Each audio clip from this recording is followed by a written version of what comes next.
is going on, everybody? Welcome back to another episode of Meet the Critters. We're back again. I feel like the dad who left, but's is trying to do a good job, but then just completely misses a week and has to restart all over again. Yep.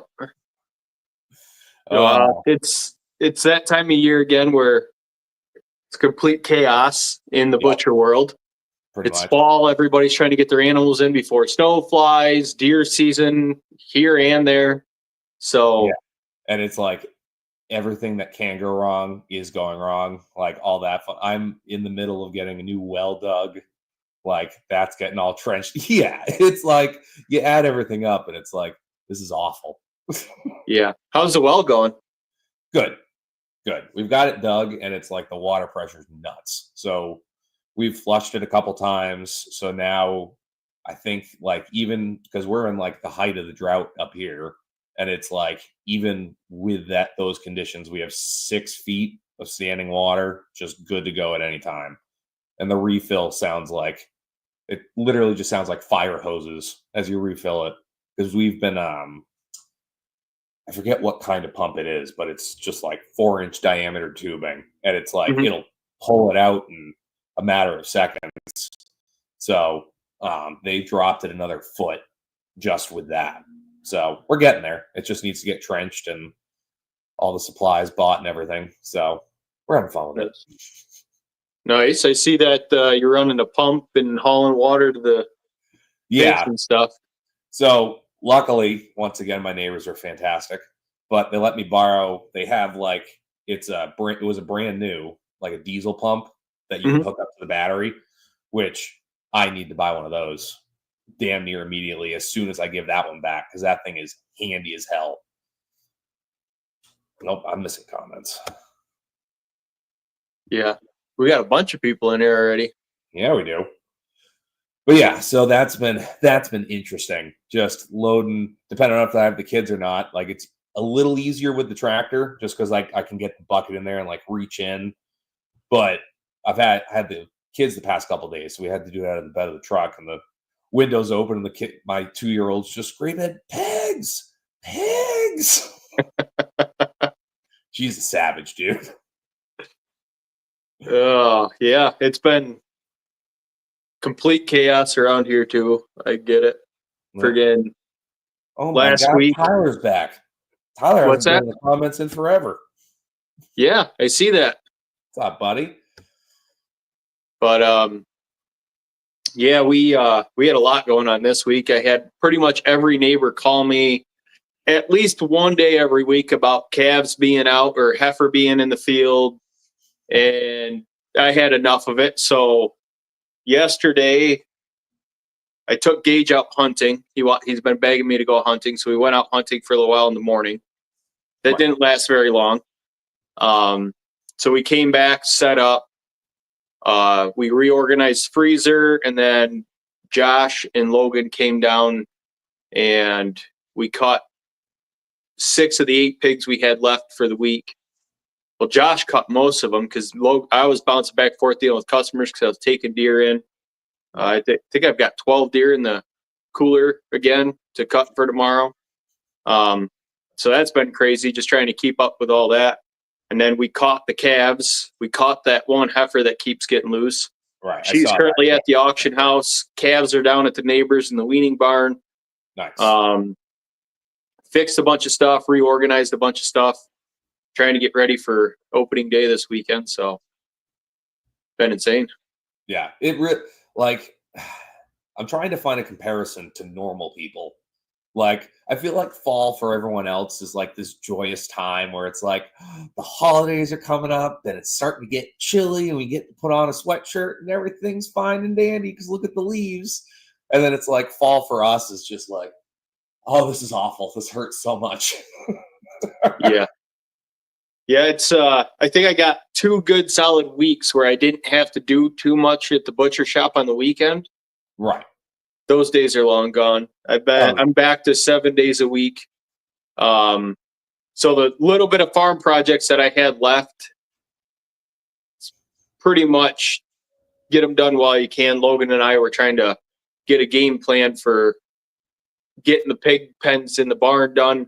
We had full intentions in gutting the whole entire thing, cleaning it, leveling everything out, building up new floors. So, yeah, that's not going to happen now. The one sow, she's starting to bag up already. Yeah. If my calculations are right, I have to go back and look, but I want to say it was second or third week of December that she could fare. So that's only 3-4 weeks away. No, that's so close. That I had anxiety as soon as you said that. I'm like, oh God, that's real close. So what we're going to do now is we're just going to go in the pig pens, use the same ones as we did last year, but I have some like a bank crushed run gravel, and it packs in pretty tight. So we're going to build both those stall bases up higher so we don't have the flooding issue. Hopefully tamp those down, and then we're going to probably go get a truckload of straw for bedding, get the sows moved in here in the next couple 2-3 weeks. You're gonna tamp all that in, then you're just gonna come in one day, and that's just gonna be. It's not even gonna be a mud pit. It's gonna be like a concrete slurry.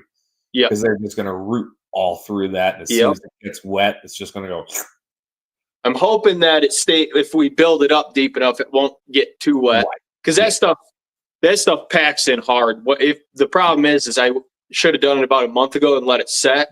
Because then it is like it'll set up almost like concrete. No, if you get it set, it's good, but yeah. But they're gonna root in it. They're pigs. Yeah. And Red is tearing up the front of that paddock right now. He has that whole area. He's got a big shelter and everything. He sleeps right at the corner by the gate where he gets fed. He just sleeps right there. And it's been cold the past couple of days. So we've had like a good hard frost in the morning. And he's just dug out this massive crater in the front, just like, because he just gets burned down in there where it's warm. And it's like, dude, you have a tree line, you have a legitimate shelter. Yeah. It could fit 3 of you. Yeah, we got, our pigs are doing the same thing, right? And they're bedding down outside. Me and Logan redid that whole thing so they can get underneath the lean-to. And they'd rather just dig a hole and lay down in it. It's like, all right, whatever. Do your thing. Yes, Canadian we have real pigs, not pug pigs. Yes, exactly. They dig a little. They got a longer snout. They're not going to freeze to death. See, that's why. Listen, I mean, that's why coonies are so fatty. They're not building muscle. They're not. Just wandering around, munching on grass all day. They're just eating, just munching all day. Well, they have to have all that fat because they can't dig a hole in the ground to keep themselves warm. Exactly. It's a problem. It's a problem. Not enough people talk about it, honestly. Yeah. But we're starting to slow down on livestock. Last week we had that monster week of 20 pigs on Monday. I did 4 that Saturday before, so we had 24 pigs total to cut this week. And I think we did 5 beef. We're behind a couple beef, but we also did all those deer. So I'm super happy with the crew, honestly. I would have been up shit's creek if I didn't have these guys, because half the time now I'm either doing invoices or talking on the phone. Right. It's just the more animals you do, the more paperwork you got, the more work. And exactly. But no, we ended up cutting last week from Monday to Friday. We did 12 deer, 14 pigs, 5 beef. That was including their sausage, smoked product, curing this product. Yeah. And then Saturday, like I said, Saturday, my brother and stepbrother came out and we got some more pigs cut. We got the freezer reorganized and cleaned out because you know how deer season gets. It's all or nothing. You're getting slammed all at once and you don't get time to slow down, especially with all the advertisement I was telling you before we hopped on that we've got going this year. It's going to be pretty insane. Yeah. Well, go ahead and tell the audience. There's 8 people watching us, and this goes out to 37 people who download it. Yeah. So we had a last minute decision to hop on a local radio station. They're predominantly country music station. They've got a couple other small stations, I guess. We're running advertisements on that 5 times a day, started yesterday through opening day, and I think we got another week or two. I can't remember the exact setup.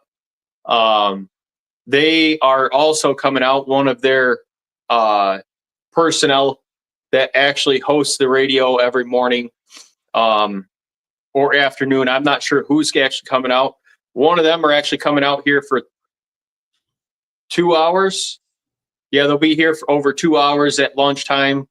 We're cooking hot dogs, burgers. We're going to have soda, water, coffee, and I'm probably going to end up setting up hot cocoa for the people that don't drink coffee. But in case it's going to be cooler, I think it's going to be low 40s next weekend.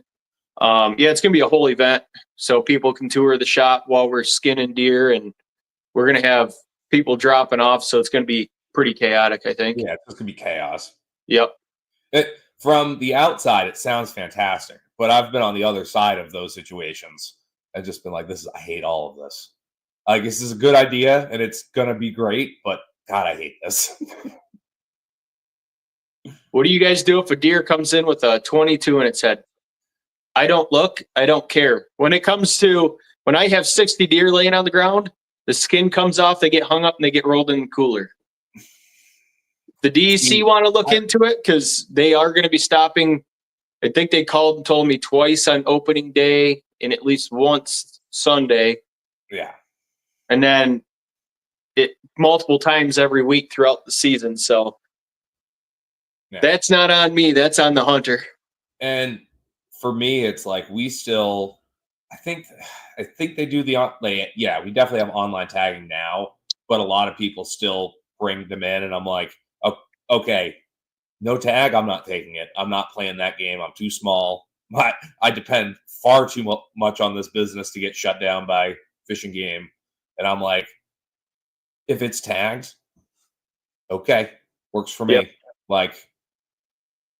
Yeah, so this year, New York State thought it would be a great idea to you order yours online and you print them on a regular sheet of piece of paper.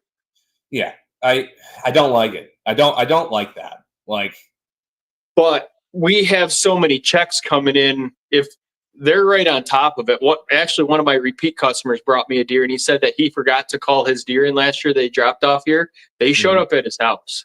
Oh yeah.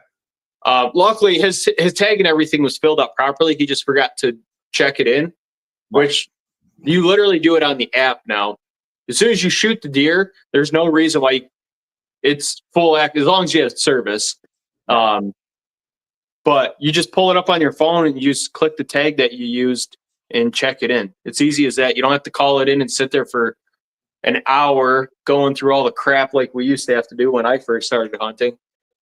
Yeah. So if you bring it to a processor, tag it, call it in, whatever you got to do for your state, just do it. We talked about it while I was out there with you about like how different our hunting cultures are, like just from state to state. Where it's like up here, it's still like, because you guys have so many deer. Up here, it's still like an event.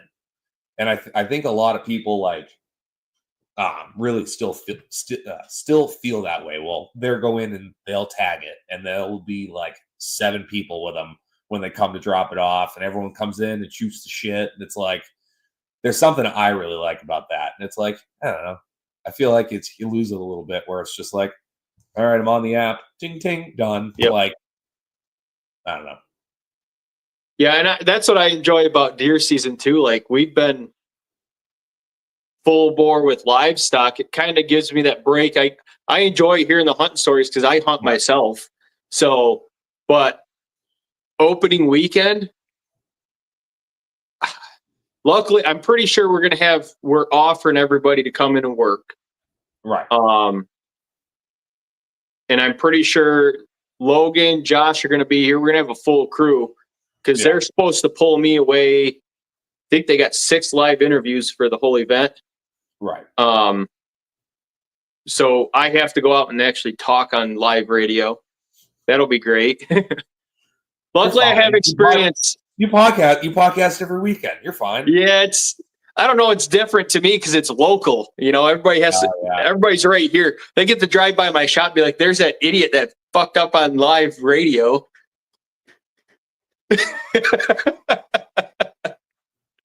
It's so true. That's so funny. But no, and the funny part is the radio station, it's the Big Pig, and their mascot is a gigantic pig.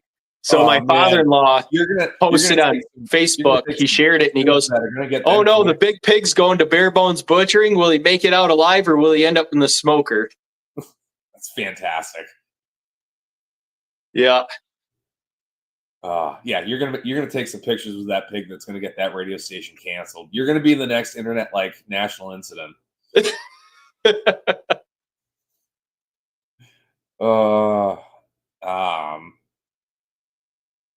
Yeah, and it's like, I don't know. It's gonna be. I'm gonna try to sit. We'll see if I get there. I usually try to sit at least the first 3 days up here, because 3 days is anything goes. You can take buck doe, doesn't matter.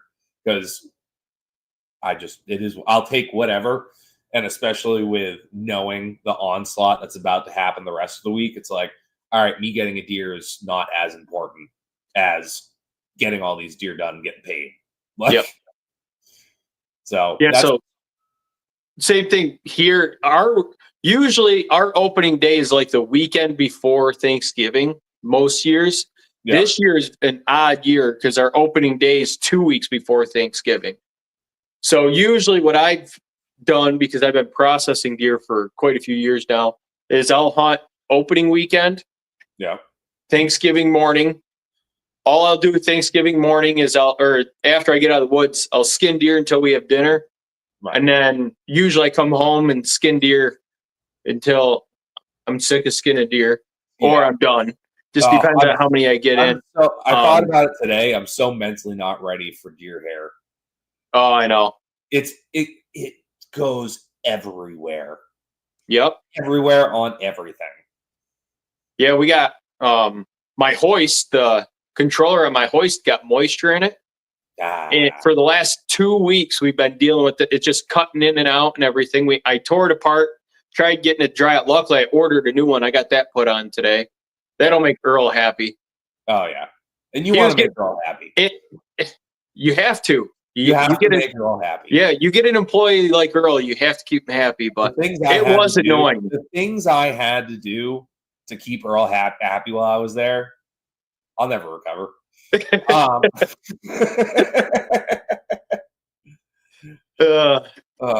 But no, it was just a pain. We're trying to lift beef and it would cut in and out. You got halfway up. I'm holding the front legs up off the ground. It's like, you son of a bitch, like trying to, and it's not, anyone's fault. It's just the hoist messing up. So I'm glad that's fixed. We got a small week this week, but we ended up with, I should have 4 beef. The fourth one, sometimes they come, sometimes they don't situation. Right. But I'm not going to complain too much because we ended up picking up 3 lambs and 2 Highlanders this week. Oh.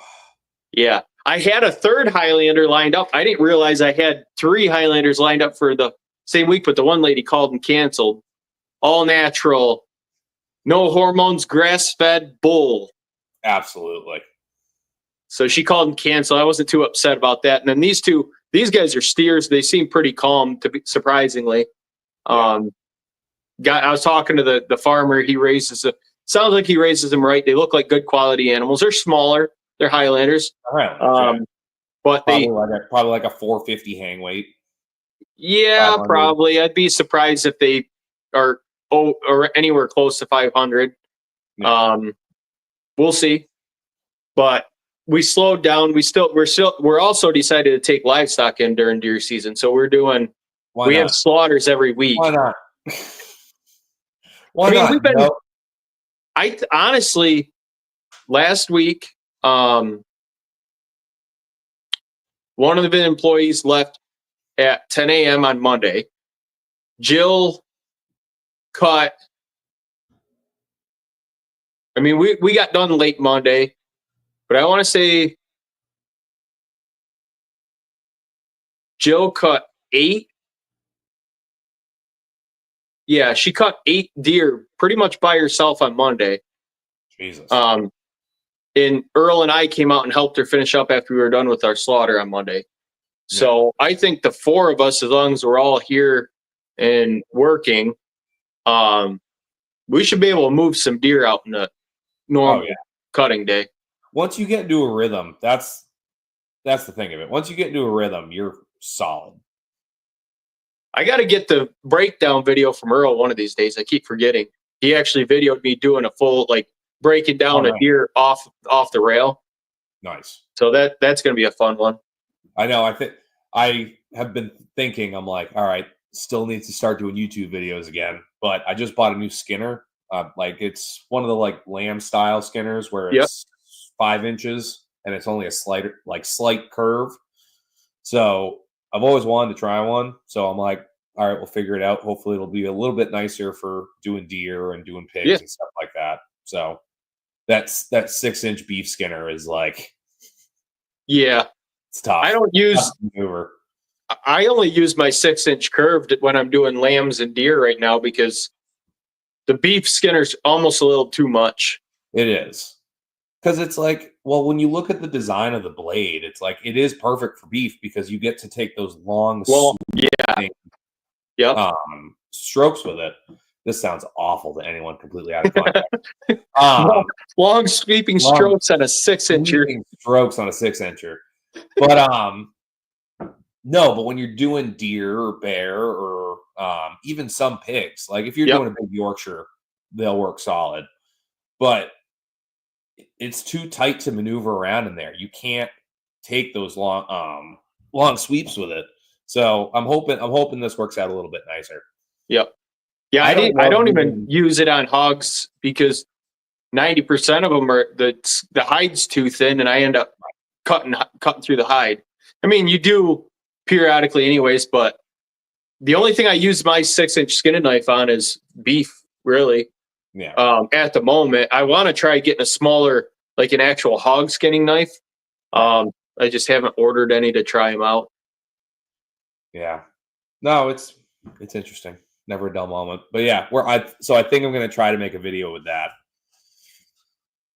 I'm gonna try to get back in the group of YouTube. I thought about it the other day. I was like, all right, I need to do a YouTube video. Maybe we'll do something about this. And I had a moment of like, it's been so long since I filmed the YouTube video. I forget how I do it. Yeah. I've done a couple. I've been putting out shorts if I have short enough TikToks. I just kind of started cross posting them. I've gained probably 80 new followers in the last couple of weeks over on YouTube.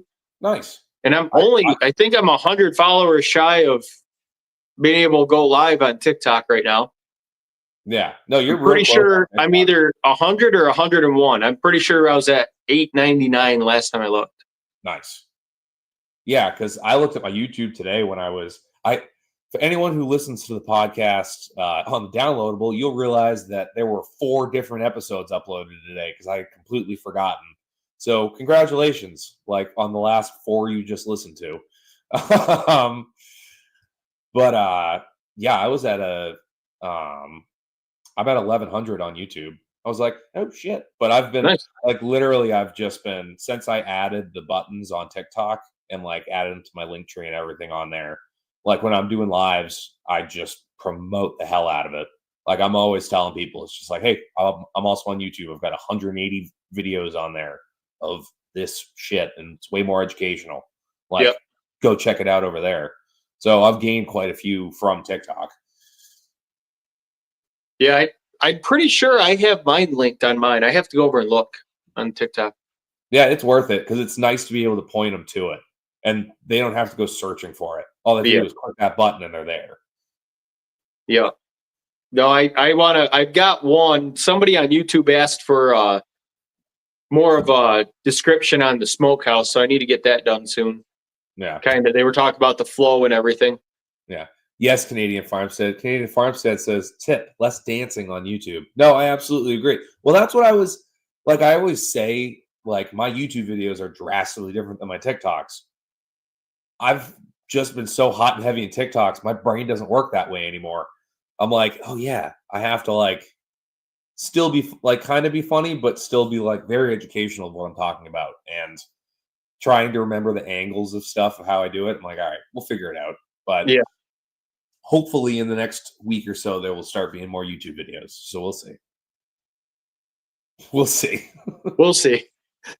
I think we both keep saying that every time we hop on the podcast. If we were more popular and more famous, someone could go back and just edit together every single time I've said, or both of us have said, we're gonna get on YouTube again. We're gonna start posting on YouTube again. YouTube again, it's coming. I'm telling you guys, this week YouTube videos are coming. So, I've been more consistent. This last one I've been wanting to get is I want to take the time and actually explain the smokehouse. yeah. And I've been starting between 4:30 and 5:30 almost every morning the last 2 weeks, trying to keep up with things. Mostly paperwork. I've been coming in early before everybody else just to do paperwork so I can actually work while everybody else is here. Hasn't worked out perfectly, but right. is what it is. We had another meeting with USDA this week also. Nice. So we ordered our stamps. I'm pretty sure that Brian got our labels sent in for approval. And we just got to tweak a few wording things on our SOPs, I do believe. And I'm pretty sure we're just about there. Oh, yeah, I had to get a desk, chair, and locking cabinet for the inspector. Those came in this weekend. They just got to be set up. We cleaned out a spot for that. We had a little bit of a what direction is the business going meeting briefly this week. So that was good. Onwards and upwards. That's where it's going. Yeah, quickly, very quickly. Yeah. We pretty much sat down and we're like, where do we put a limit, like a cap, before we decide to jump into the next edition or anything? Like what's the goal? Right. So I told him I completely agree. I was like, it's been new every week. I still haven't had a week where it's just been normal flow. Right. I definitely haven't had 2 weeks in a row where we did the same stuff, like a decent routine where we could come in and be like, all right, we're doing 3 beef today, 3 beef tomorrow, pigs, Right. smoked product. So pretty much what I said is, I think 1 new freezer, maybe a second smokehouse the same size as we got. That would pretty much max us out for what the coolers can hold, and then just figuring out the personnel, like how many people is it going to take to run that? Right. And then go from there. I think if we can get 6 months under us of just steady, solid running at that capacity, then we can look at, okay, it's definitely worth doing a new edition or whatever we choose to do, or what route we choose to do. People or doing, yeah. But I will do that for you, Rachel. She just got home from youth group, so we briefly seen each other in passing. I was in the shop all day, and she was at the house trying to get stuff organized and cleaned up because she plans on being in the shop all weekend too. So Canadian Farmstead, that's not nice. No, I actually, the inspector that we were assigned is an awesome guy, like super. Right. I've worked with him in the other shop. Super helpful. Gave us his cell phone number and everything for questions. He goes by here every day, so if we need something, he'll stop and give us advice, try to help us, keep us going in the right direction to get this done sooner. So, no, I didn't do it to this one. I'm not saying it might be a possibility for a future inspector, depending on how their attitude is. But no, I got him a nice comfy chair and a decent desk and locking cabinet. So perfect. Well, speaking of that, so obviously, unless you live under a rock, some big things happened on Tuesday, which are going to be leading to some crazy things coming up. Yeah. And so we've talked about this a little bit on TikTok, but the news has already kind of come down already that Thomas Massey from Kentucky is going to be head of agriculture, and Joel Salatin is going to be one of the lead supervisors sitting on the USDA. So Yep. there's going to be some interesting things coming down the pipeline on our end of things. Yeah, yeah. And I've been seeing the videos like Aaron's posted and the concerns that he's had. And I definitely could see what their thing is. I'm excited to see what new depth they bring. Because I definitely think, you know, we tend to go more regenerative side. You know, Aaron's more of a conventional. That's what works for them out in his area, like you said. We're small first generation farmers, and the regenerative ag seems to be better for us for what we're doing. And like wannabe Farmer Joe and Tyler and, you know, all these other guys. So if we could get like a good mashup of the two in equality for the farmers and stuff, that would be amazing. Honestly, in regulation wise, like if they could push through some new regulations, that would be some of the stuff like Thomas Massey's been working on with the Prime Act, and it would be massive. Yep. Like it would completely change my business overnight. Like getting that set up to where we could, as a custom exempt shop, actually sell our like people could sell products that we've processed. And it's like, yep. Oh, okay. That's a game changer. Yeah. So Rachel, Trump appointed Thomas Massey to Secretary of Agriculture, and he's got 6 advisor seats, and Joe Salatin sitting in one of the 6 seats. I haven't heard about the other 6 yet. No, me either. But altogether, like, I wasn't so much like super Trump 2024. I'm excited for the cabinet that he's put together, honestly. I agree. I think it's a really good, so far from what I've read. I don't know all the in and outs of everything. As I get a little bit of time here and there, I've been reading up, but it seems like it's a very well-rounded cabinet, which we've lacked for a long time. Oh, it's always been a very long time. It seems like he's got a pretty good mix of Democrat, independent, and Republican, which I think is going to be, that's what this country was supposed to be, is everybody can sit down together and figure out problems and go the right way. And with RFK going after Big Pharma and FDA and the USDA, and then, you know, Massey and Joe Salatin are going to be hitting USDA on the other side of it. So and then I'm interested to see as a sprinkle on top, Ron Paul coming on as an advisor. Yeah. Like, okay, that's fine. The small government guy, perfect. Put him right in that spot to see whose job actually needs to be there. Yeah. I'm excited. Like I said, I'm still reading through who he's appointing to what, and like how they view things and their values and stuff. So I don't want to dive into it too deep, just because I'm not well-rounded in what he's got going on. But so far, I'm happy with what I've seen. So we'll see. And some of the other policies too, like his, I just started reading into the whole tax thing where he's trying to get rid of federal income tax and switching it over to like the tariff tax. Yeah. We'll see. That's all we can say is we'll see. Yeah. For me is I have a business and stuff, but I make less than all my employees right now. That's what happens when you're a business owner. People think, oh, you're rich. No, that comes when your business does well. I think switching over to American made and putting tariffs on stuff from out of the country and giving the workers back, I mean, that's huge. I know that would give me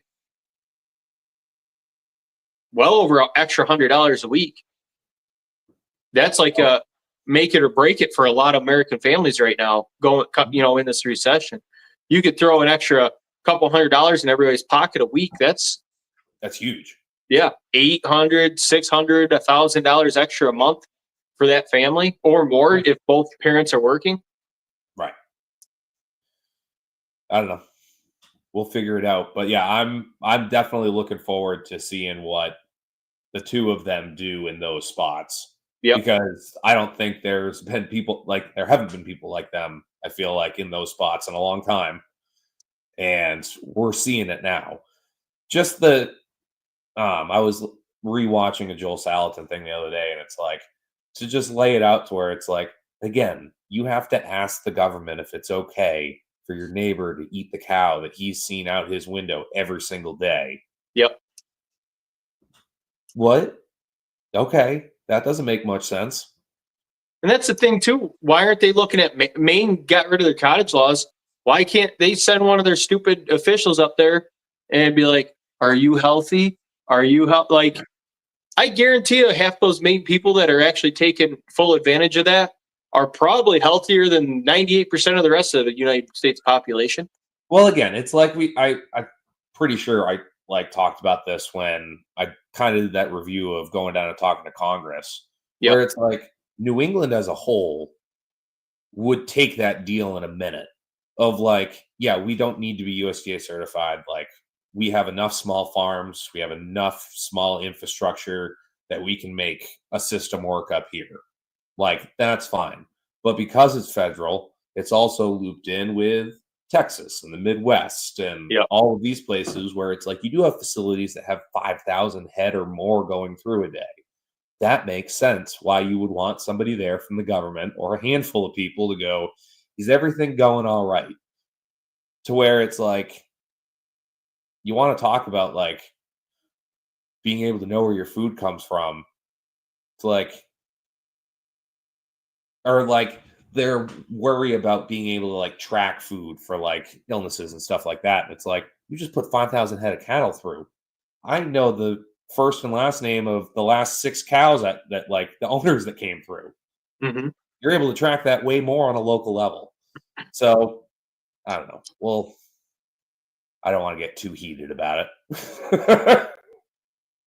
And I just remembered that I've got turkeys to do on Thanksgiving week that I No. Oh no, surprise poultry? Yep. I had a guy pull in the driveway that he goes, "Hey, you're a butcher, right?" I'm like, "Yeah." I always hate that question because it's usually followed by something stupid. And so when can I bring down? I've got 6 turkeys. He didn't ask like, do you do turkeys? He just goes, when can I bring them down? I got 6 of them. I'm like, no, you can't. Look of defeat on his face of like, what do you mean? I'm like, I'm not doing turkeys. Yeah, I did. I agreed to these quite a while ago. More so as a favor. She was in a tight spot with the processor she normally uses. She does lamb and beef also. Yeah. So help them out of a tight spot and hope that switches over to the red meat, taking them on, show her the quality, taking care of them. So doing them is an investment in the end of the day. Yeah. Yep. So yeah, I'm excited about doing something different. Turkeys, I'd much rather do turkeys than chickens. I don't think I'll ever do Cornish cross again. I think if I do poultry, it's just going to be turkeys. Yep. It's not worth it for me. Like mentally, the time and energy that goes into them, even though turkeys is twice as long, for some reason, just mentally, I'm like, every time I do Cornish, I'm like, I hate these things so much. They're so annoying. The entire process.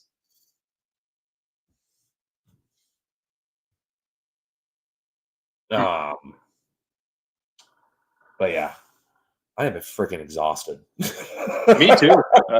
I actually dozed off for a little bit after I ate dinner before coming on. I jumped up off the couch because our couch reclines on those ends there. Yep. And I flew up off and I'm like, oh God, what time is it? And I was like, okay, good. It's only 10 to 8. Yeah. I know, and for everyone listening or watching live, who comes in and watches live, again, we had a pretty good audience tonight.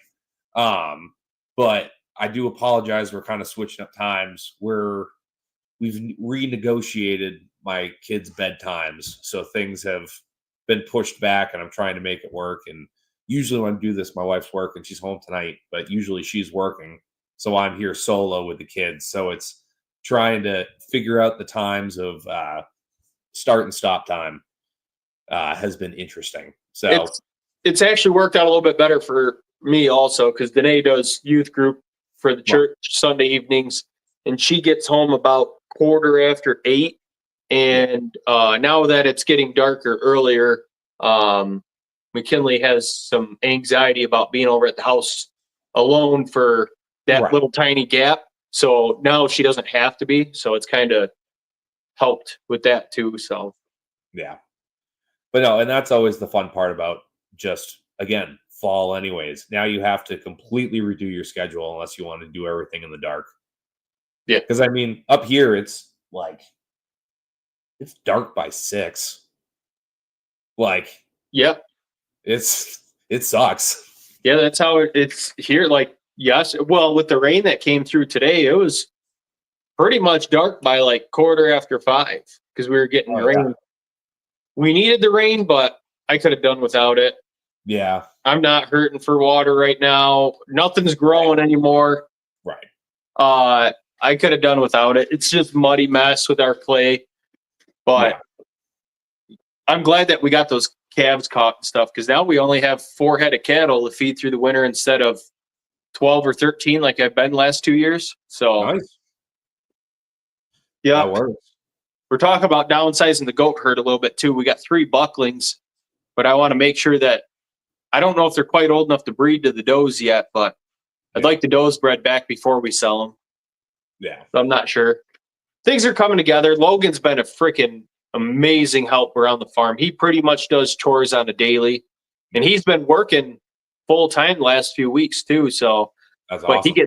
he gets done before I do, because after everybody leaves here at 3:30, 4 o'clock, I still have paperwork and customers to deal with. So 9 times out of 10, the last few weeks, I've been leaving till 7, 8 o'clock at night still, and I'm starting at TikTok. When's he starting? Oh, Logan? Yeah, I told him to, because he could be picking up a lot of the farm content. Oh, he would do really well. But yeah, we've been fencing, still not 100% done. But now it's just the 4 cows. I'm not super concerned with it because they stay in.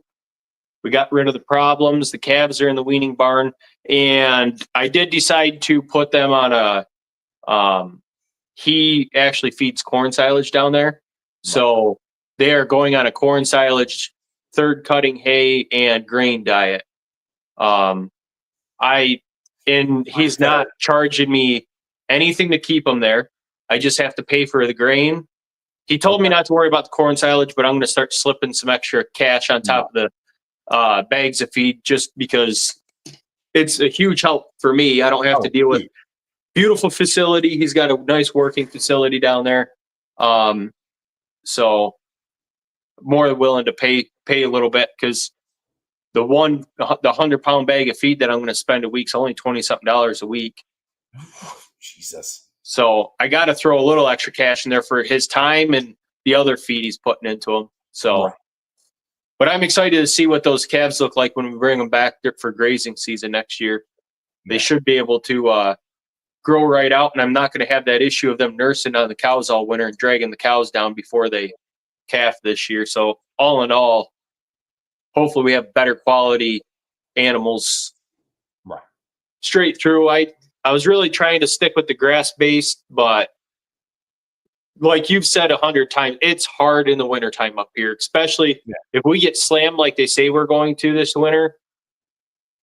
That cold weather takes its toll when you're trying to wean calves and put weight back on their moms. It's fucking rough. And it's like the grain just takes the edge off.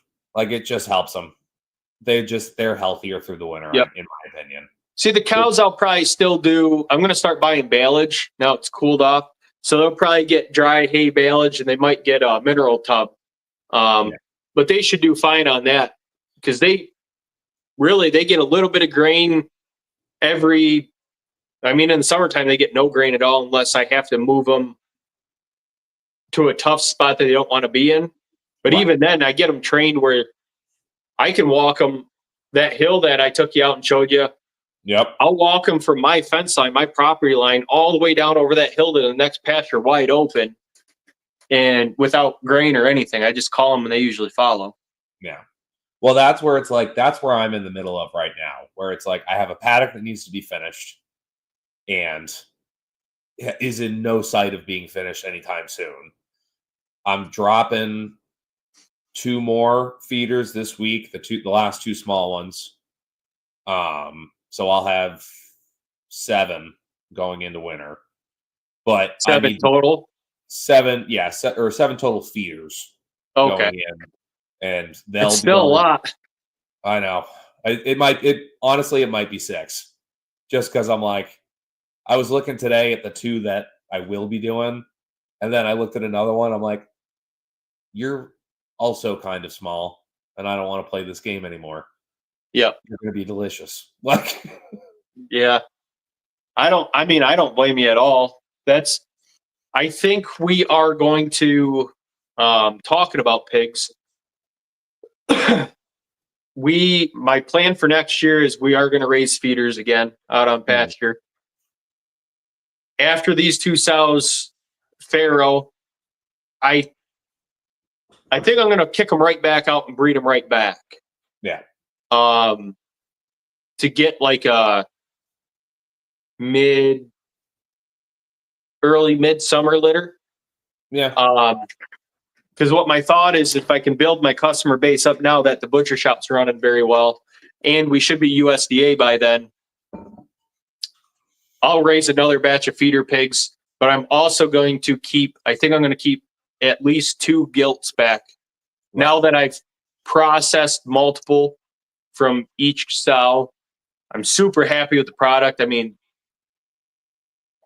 all around, the growth rate, the chop size, the amount of bacon they've got in a 6-month span, by multiple. So I butchered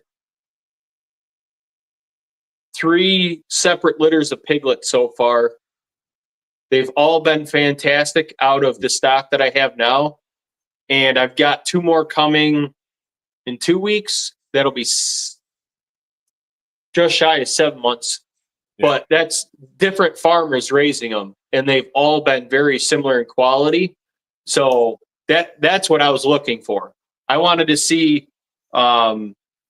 different situations. A couple were confined. A couple of them were pasture raised. And the one was raised completely solo by itself. Right. Which it's tough to put weight on a solo pig. She was still fantastic. Good. So I think I'm going to keep a couple gilts back, and then I'm going to be searching for either pure Hereford Duroc, or Hereford Berkshire boar to raise with those sows to breed them back to get those genetics into the herd. And then after they get up and they're proven mothers, we'll probably start getting away from Mr. Pig and the 2 sows that I have, because they're going to be, Mr. Pig will be 2 years old, and those sows are going to be pushing 3.5, 4 here pretty quick. Right. And we'll see. I'm going to keep him as long as I can because he is such a great boar. Oh yeah. And they're great sows. They put out great litters, but I also have to maintain numbers. I don't have a big hog barn, so. Right. Well, it's at this point, if I drop the ones I'm thinking about, if I drop the ones I'm planning on dropping, I pretty much have none of Fiona's piglets left. Like, I pretty much put all of Fiona piglets in early or sold them. Yep. And I just have tallies, and they look like little friggin' tanks. They're growing really well, but for whatever reason, Fiona, like, the heritage took a little heavier on her litter, which again, I'm super interested to see, because it's like, does that roll of genetic dice happen twice and those are the only piglets that she throws? or is this next litter, her piglets are going to be just as beefy as Tally? Yep. Because again, she was a smaller gilt. Like she wasn't too young to breed, that's for sure. But like I look at it, I'm like, all right, she might have been a little young, little small, but she's gained quite a bit of weight. She's gained quite a bit of size. So I don't know. We'll see. And she had 10. Like she had the full 10 and kept them all alive. So that's what I'm interested in too with with you're trying to get the quality of meat with the Ossabaw and Mangalitsa blood. Right. That was another thing I'm looking at with Mr. Pig. He's only he's half Berkshire. So those piglets were quarter Berkshire, and they still had fantastic intermuscular marbling at 6 months old. Right. With about 3/4 inch to an inch fat cap on the outside. Yeah. So I didn't have, and that the nice thing about that for me was I still got fat off of them for lard. I still got the leaf lard, not a ton, less trimming. So I process those pigs faster coming through the facility than the Mangalitsa crosses that I did, because I had a lot less trimming and a lot less messing around. Like cut the chops, clean them up, dust them, and usually for most of them, there was one that had a little bit heavier fat cap that I trimmed off a little bit to put towards the lard bucket, but that's what I'm looking at right now. I'm super happy with genetics. So if I can get Hereford Berkshire or Hereford Duroc possibly crossed onto their gilts, I think I'll be heading right into that niche. I'm hoping not to sacrifice growth rate though. That's what's tough. I need to find the right Berkshire Hereford Duroc genetics to continue with it. If I can even hit the 7 month, I'd be happy. Like if I can keep it under 8 months, I'm way farther ahead than I was 2 years ago. So another thing that the all but one farmer that raised them so far had mentioned their feed conversion. The one farmer that raised that gilt by herself, she was 175 pounds hang weight. And I muted one and the other one started ringing. Of course. But the growth rate on her plus feed conversion, he said he was only feeding her maybe 3 or 4 pounds a day, and she'd still have feed left over. So the next day he was feeding her once a day, and she grew great. So yeah, I'll know by April. I'll know by next April if we're going to keep using Red or if he's going to have his own little retirement paddock somewhere and just live out his best life. Yep. Because he'll still get spoiled. Oh yeah, no, of course. I'm considering that with Mr. Pig too, because he's such a Red will never leave here. I've already I'll go out and look behind the shop, and I've still got this little apple tree area in the middle of the field, and I'm like, yep. I think at some point he's just gonna get an acre all to himself in the apple trees, and I'll build him a nice shelter and everything in there, and that'll just be his spot. But I'm honestly highly considering, now that we're almost done with our USDA stuff, sucking it up and spend the money on even one of those nice hoop barns. Yeah. And keeping the bigger sows and just growing my farrowing herd all together. I'd like to, Bill Robinson from Crooked Row Farms, we had him on here. Yep. He just posted his Hereford, purebred Hereford boar up for sale. And I'm like, man, if I had a spot to keep him, I'd probably jump on him. Right. But I think I'm just going to try to possibly buy a boar piglet off of him this year. Be easier to keep separate, but I'm highly considering putting up a new farrowing barn and keeping 4 to 6 gilts or 4 to 6 now that you have the shop and it's going to be USDA, you can. That's the gamble. You like again.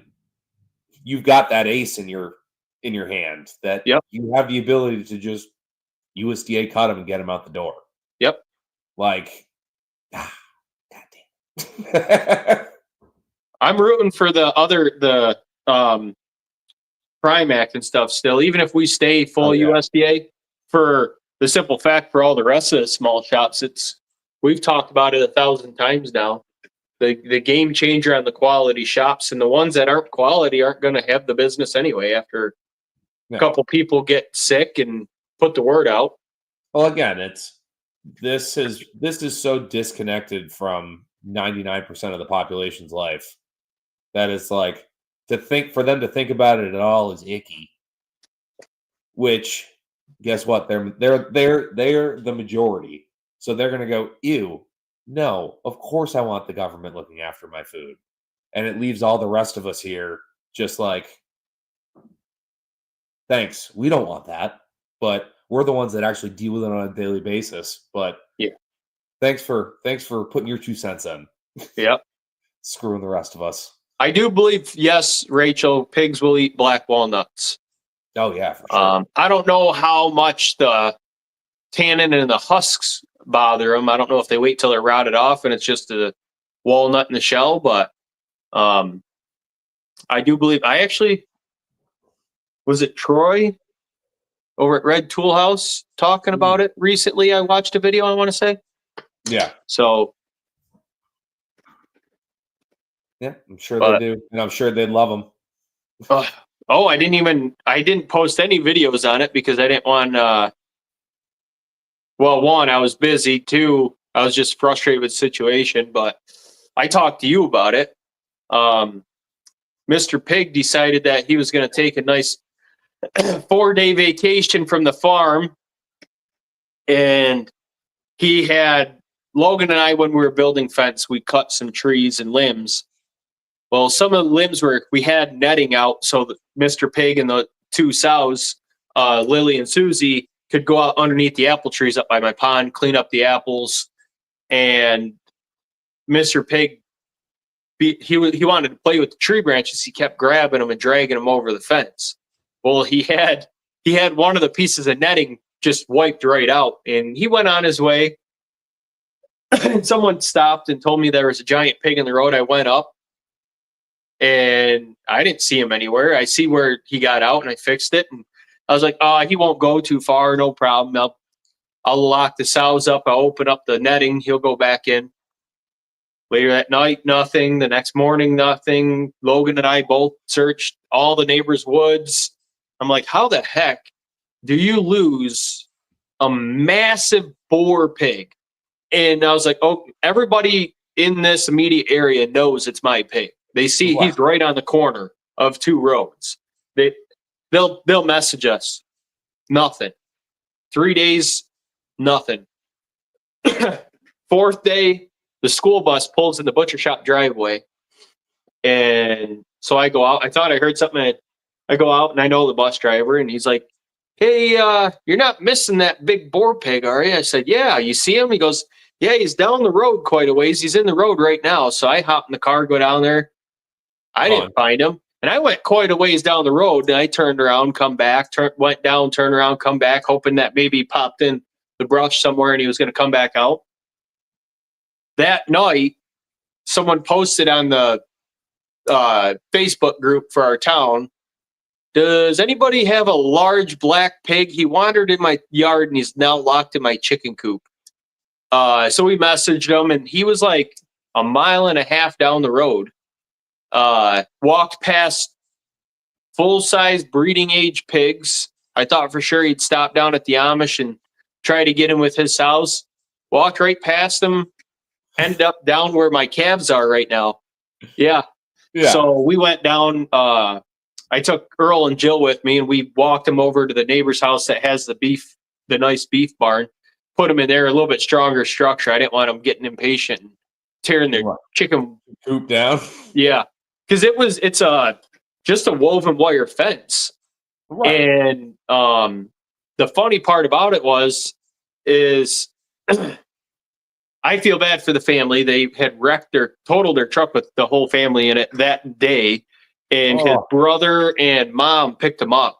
Well, Danae and I had something to do where I was like, let's drive down there one last time tonight before it gets dark and see if we can find him. We turned around in the driveway before their house and they were right behind us. They pulled into their driveway and his mom looks over and goes, you have a gigantic black pig in your chicken coop. And so they just closed the door behind him, and his 5-year-old son goes, Dad, I hope they forget about him because he's great. I want to keep him as a pet. So when he told me that, and he is super nice people, and I really appreciate them doing that. Right. And I started laughing. I said, I guess your son doesn't realize how much feed that really nice pig eats. Oh, yeah. Yeah. But, yeah, that was my excitement the last couple of weeks. Yeah.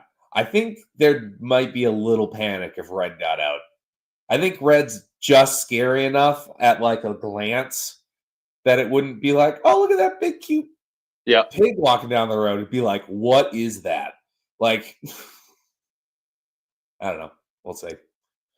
All right, Joseph, we're up here at an hour. Where can everyone find you? Here with Kyle when it's running at Meet the Critters. Over on the Telegram group when I pop in and out, try to keep in contact with everybody over there at Critter Crew. YouTube and TikTok and Facebook at Bleaksley Acres. Fantastic. And folks, you can find me everywhere at Backwoods Butcher 603. That is TikTok, YouTube, and Instagram, even though it's a wasteland.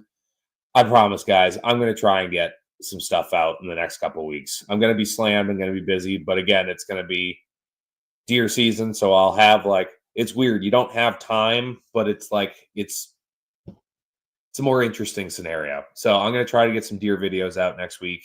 So we will see what happens. But everybody, I appreciate you. And again, we are going to do our best to make sure we're doing it every week. And and I will make sure it's getting downloaded into the podcast apps. So if you listen to it out there, you can as well. So, all right, everybody, we appreciate you. We'll see you next time. See ya.